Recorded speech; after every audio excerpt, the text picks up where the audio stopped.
Какво е най-добре да правим след сауна?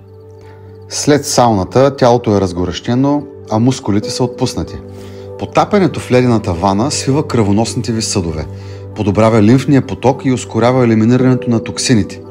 Контрастът топло-студено стимулира имунната система, повишава енергията и подобрява настроението чрез отделяне на ендорфини.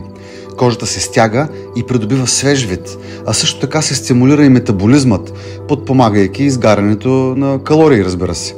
Редовната практика тренира волята и психическата устойчивост, правейки те много по-фокусиран и много по-жизнен.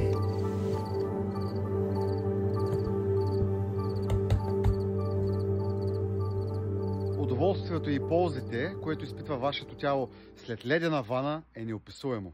Всеки един момент е подходящ, за да започнете ледена терапия. А ако искате тази ледена вана или някоя подобна, просто ми се обадете.